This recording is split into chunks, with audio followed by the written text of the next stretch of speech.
Welcome to The Glitch. My name is David Tizzard. And I'm Sihyun.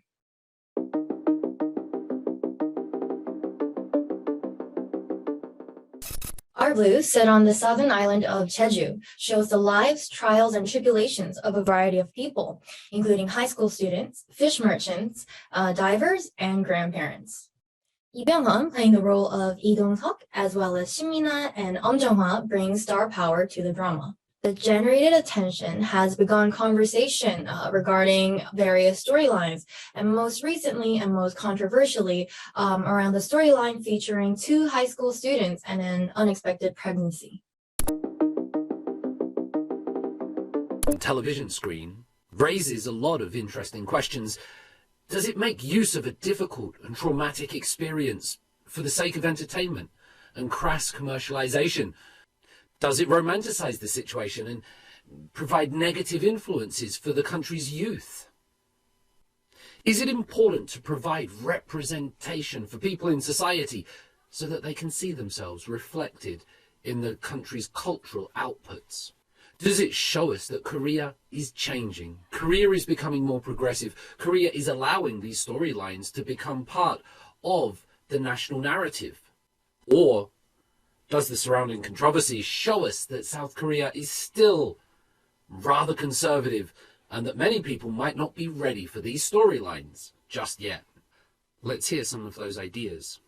So I think the portrayal of not just teenage pregnancy, but some of those topics and subjects that as a society we might consider to be taboo, or that we might be hesitant to show on media that's going to be watched by everyone. I think that's really where the main issue comes in. Is that coming from the person actively searching for that information, or is it something that's in some ways presented to the audience? And obviously in the case of dramas or movies, etc., those types of media, that portrayal and that imagery and that information is being presented to the audience, who may not really expect it when they are choosing to watch and consume that media. So I think that's really where it comes in, and especially with Korean dramas.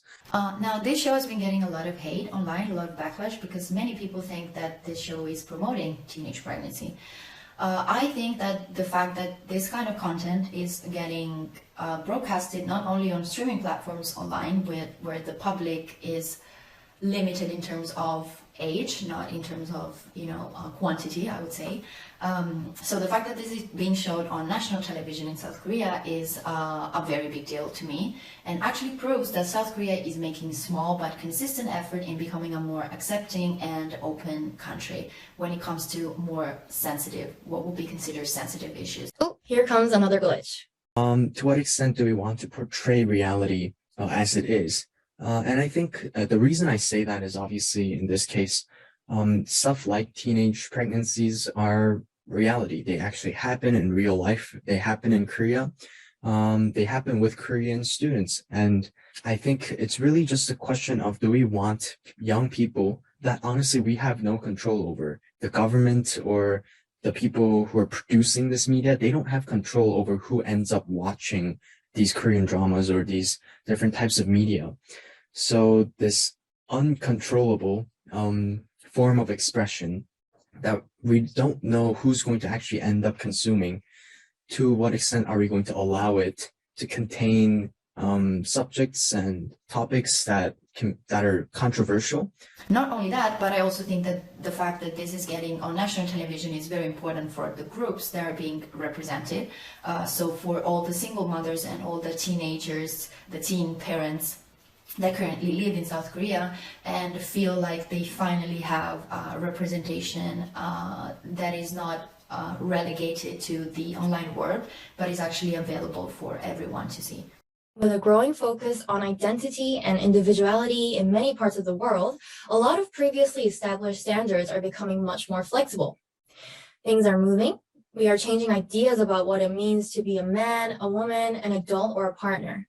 The same conversation is taking place here in Korea.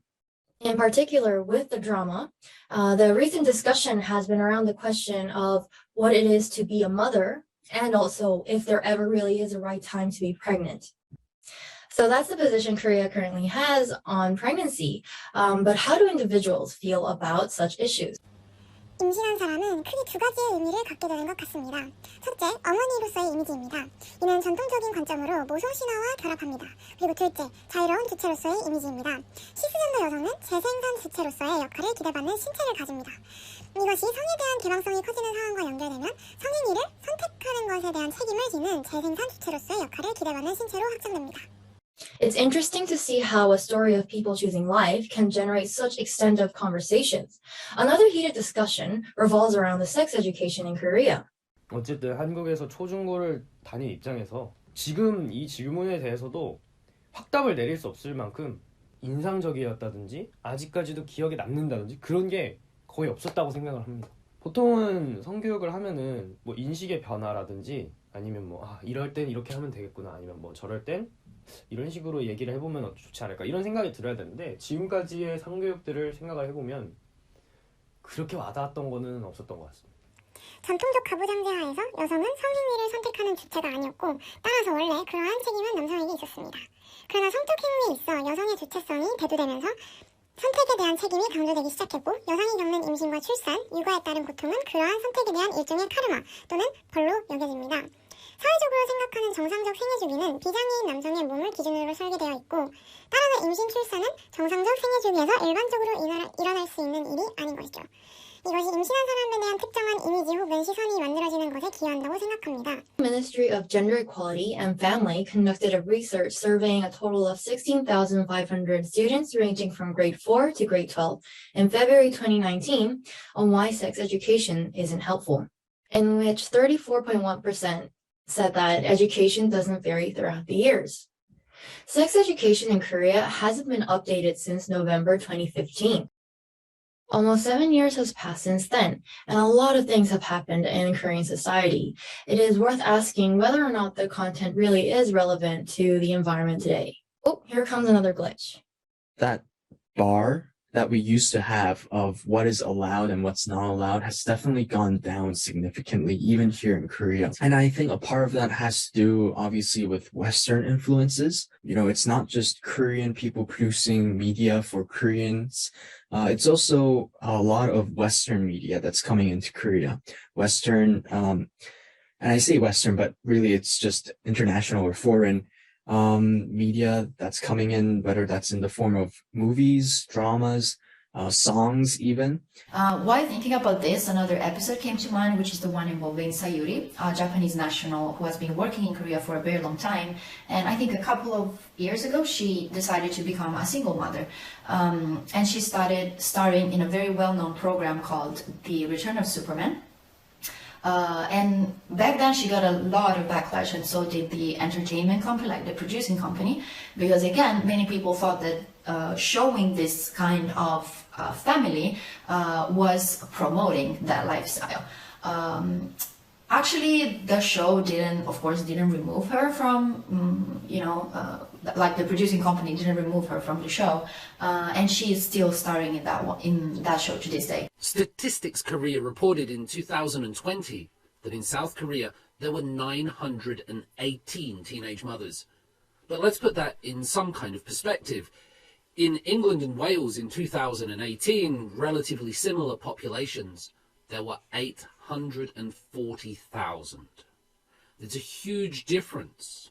We know that South Korea has one of the world's lowest fertility rates, resting currently at about 0.8. But this is not just numbers and laws. There's social attitudes to this. Any premarital pregnancies are looked upon generally in South Korea unfavorably, and this applies to people that have children in their teens, in their 20s, or even in their 30s. Premarital pregnancy is deemed by many to be unacceptable, and there's a particular level of shame attributed to those who go through this process at a young age, like we're seeing in the drama. This is my personal opinion. I don't think that anyone will take it to mean that the producers or the network or anyone else is necessarily promoting this behavior. I don't think it's behavior that should be criticized by society and that these people should be abandoned for having to go through these experiences. If anything, obviously, I think society should try and help them and support them. And I think that goes very well, actually. This is, again, my personal opinion, but I do think that goes very well with Korean culture. So I don't think this is really an issue with Korean culture inherently, but more so the way that Korean people have started to perceive things in mainstream media, and to, in some ways, almost a sort of resistance to the sudden influx of media and information that may have been considered taboo.